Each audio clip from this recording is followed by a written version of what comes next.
Well, we were just talking about UFC 249, and Ferguson and Khabib were just introduced. Dana White, having his press conference before the weigh-ins for UFC 248. What are your thoughts of what Ferguson said? And Ferguson took a lot of shots from Khabib, and Khabib took a lot of shots at Ferguson. These guys, I know they're trying to promote it like Conor McGregor.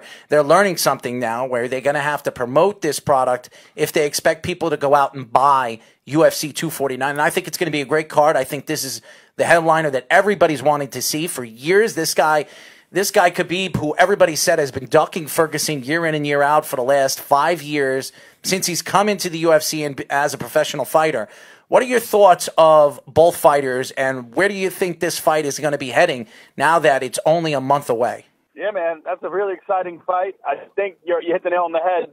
With having Khabib as a face of a product, face of the organization, he's not very vocal usually. He's not very, people respect his skill set, but they're not really, he's not a shit stirrer like the rest of them. He's not going to get big on Twitter and news outlets aren't going to report what he says because he's kind of quiet. I know one of you guys earlier said like the silent and violent type. Mm-hmm.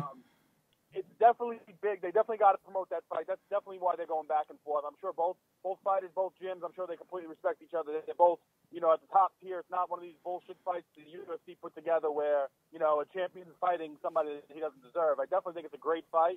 I think the fight's going wherever the fuck Khabib wants to take it, all right? So, there's been tons of high-level wrestlers and great grapplers, but, there's nobody, I don't think, on the level of Khabib.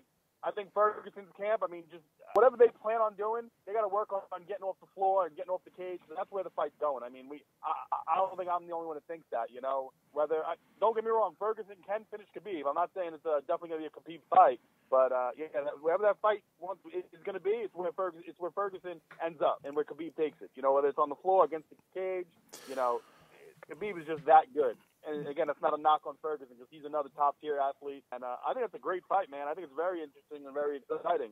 I'm excited to see it. There's a lot of fights that I'll just, not really pay attention to be honest. Some of the fights are just made up from the organization. They got nothing to do with rankings. It's just ticket sellers and whatever Dana wants to put together for the fans. But this is definitely a very intriguing fight, a very exciting fight. So I'm excited. This press conference was actually a pretty good segue into the next commercial, or I guess you could say video feed or whatever's going to go viral tomorrow, especially because if anybody didn't see it in the press conference during the face-off, Khabib actually kicked Ferguson's belt off the stage, which, as we said, the young man's coming out of his shell, so to speak. You know what I mean? He's not that quiet anymore because you were not going to see that. Thanks to Conor. Thanks to Conor. I don't mean he may have his problems with Conor or whatever, but everybody should be thanking Conor for stirring him up a little bit because this boy's coming out of his shell. He's blossoming. But I guarantee you're going to be seeing that go viral. You're going to be seeing that on every single commercial probably from here on out going into that pay-per-view. And either it's going to start with the belt going flying off the stage or finish.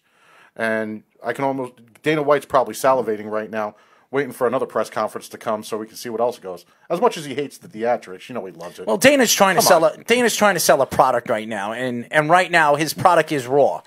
You saw a good fight in John Jones and Reyes. That was a good fight, and now he's trying to re-up that and try to bring this Ferguson and Khabib fight to a point where obviously he can sell it. And right now, Conor McGregor UFC 252, which is coming up a couple of months from now, and he's on that card. And he's not fighting a big fighter, and nobody expects Conor McGregor to lose this upcoming fight. And they're stirring everything up for Khabib and McGregor, or Khabib or McGregor or Ferguson.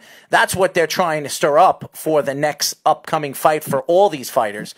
But my question to you, Mike, when you look at the way MMA is starting to move, especially now that it's March Madness. Boxing, Wilder and Fury just passed. Boxing's starting to explode again. There's big heavyweights. There's good middleweights right now. There's good welterweights and bantamweight fighters right now in the boxing world. Where are your thoughts of where the UFC is heading now that you're looking at Conor McGregor coming back? He dominated against Cerrone, which I believe was paid off. I don't care what anybody says. Cerrone was paid off to lose that fight because the UFC is trying to promote upcoming fights that could entail Nate Diaz and McGregor and Khabib, or McGregor and Ferguson. That's what people want to see. So if Conor would have lost that fight, he probably would have been done with MMA because he would have lost three out of his last 5 fights. So what are your thoughts right now where the UFC is heading? Demetrius Johnson is gone now. He's in another fighting organization. And a lot of these fighters are fleeing the UFC because they want to get paid. So what are your thoughts right now where the UFC is heading and Dana White is heading? Yeah, no, I agree. UFC's in a rough spot, man. I got to be honest. I mean, I heard you touch on the John Jones last fight. That was another great competitive fight. That was a very hard sell. A lot of the casual fans weren't familiar with Reyes. You know, thought it was going to be another Jones walkthrough. Same situation. Not that anybody thinks Ferguson, anybody's going to get walked through in this fight, but you really have to build those fighters up, and that's what the previous UFC model was building up fighters. 6 or 7 fights, get a title fight, and it was a smaller roster, so you knew every fighter on the roster. Now because they have to create that content for all these streaming, ESPN Plus and all these other places where they're putting their content. The roster is completely flooded, so it's hard to really, they don't really have that time that they used to have where they build these athletes up and get a big fan base behind them before putting them in those big fights. I think UFC's in a rough spot. I really do. I mean, I touched on the ESPN Plus deal. Money wise, it might be a good deal, but for the fan, it sucks. Because as a fan, you're still paying for the pay-per-view. Now you need a subscription service on ESPN. Plus, we all got suckered into buying Fight Pass. So I mean, to be a real UFC fan and really catch every fight, I mean, you're spending a fortune out here. So, yeah, I don't know, man. I think they have to do a little damage control. They have to market these fights correctly and really put a story behind them. I think they're in a rough spot, man. I gotta be honest. As far as the Cowboy fight, there's not I respect your opinion. There's not a piece of me that thinks Cowboy would ever sell himself out. I mean, I hear what you're saying. I've heard people say that. I can't agree with that just because I think Cowboy is that fighter. Money talks, my friend. Money talks. Cerrone hasn't made anywhere close to the money he made off that fight.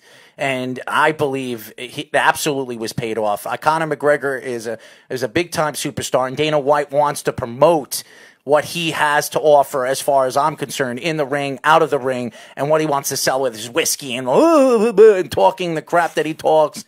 And he wants to, this is the product. Muhammad Ali was very good at it. Conor's trying to mimic Muhammad Ali. And even Dana White said a couple of fights ago with Conor McGregor, actually the Mayweather fight, he said that Conor McGregor is the Muhammad Ali of MMA, which I think is ridiculous. It's a ridiculous statement, trying to put Conor McGregor in any view of Muhammad Ali. It makes absolutely no sense. We are talking to Mike Washington from New York Fight Exchange, the CEO of New York Fight Exchange. Yes, sir. Thank you. You know what it is? You got to remember, too, the UFC is still packaging that product for the casual fan. It's not, I don't believe it's for, the really intelligent, no offense to the fans, you know what I'm saying? But it's not really the real mixed martial arts fans, the people who have experience in training or experience in the industry.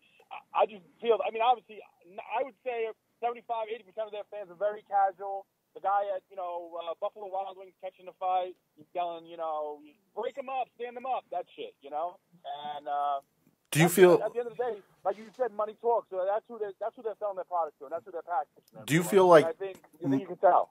Mike, not to cut you off, do you feel like when it came to the whole UFC Fight Pass and then what they did with ESPN2, do you think that they dropped the ball by not following model like WWE did, where they built off of the volume, you could watch all the content, you have the pay-per-views and all that, because now, and we've all seen it, I know you've had a fun time with it, where you have the Fight Pass, but then you're going and trying to get the pay-per-view on ESPN Plus, which is another app that you have to get.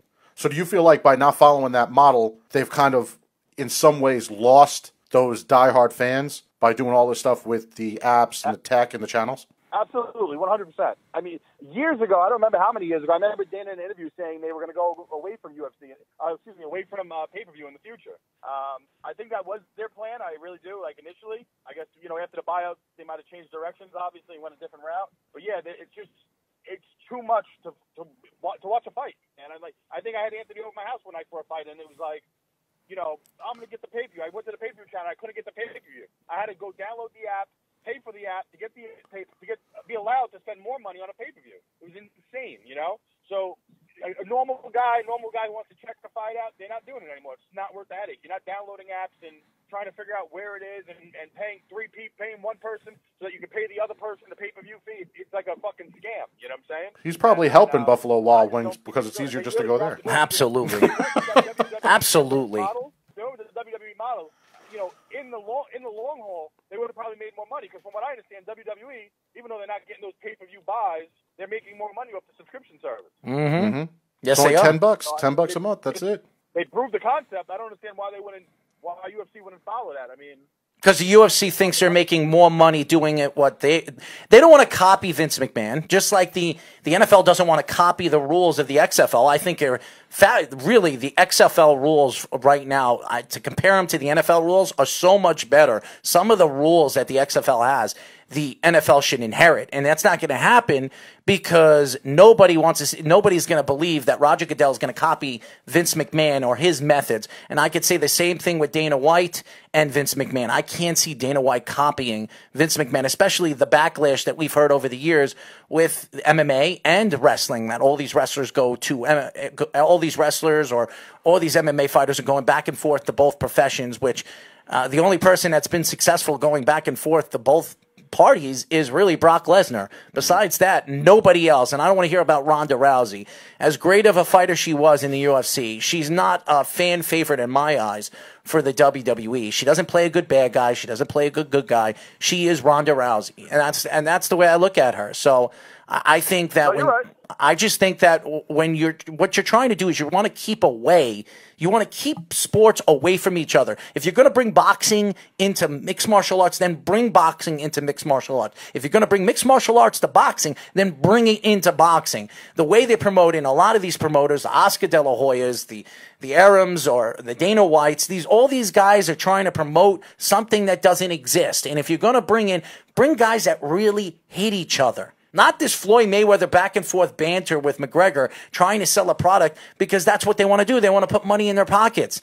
Put the fannies in the seats. If you want to see a big time fight, I'm hearing stories that Pacquiao now just signed with Mayweather. If anybody doesn't know, Pacquiao signed under the management and the what does he call it? Notorious team. He signed up with Conor McGregor, and there were stories coming out that Pacquiao was going to fight McGregor, and now all of a sudden he signs with McGregor. So, and not only that, but if there was, I think it was probably around the summertime last year, where Dana White was saying that even after the sale of the UFC, now you're going to find Zuffa Boxing. And what happened? Where's Zuffa Boxing? What about Danza?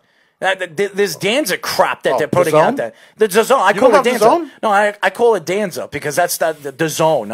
What these organizations are trying to do is trying to find a digital way to put their platforms out there where they can bring in more revenue. And I understand that. And I understand this is the wave of the future. Hence, that's what we are. We're a digital sports radio network, and that's the wave of the future. But when you see boxing and you see MMA and you're trying to transition into both sports and say, I'm a boxing fan, I'm an MMA fan, I'm a both fan, and you follow all the sports. And I just had Eric on the show. He follows both sports, but he's a boxing fan.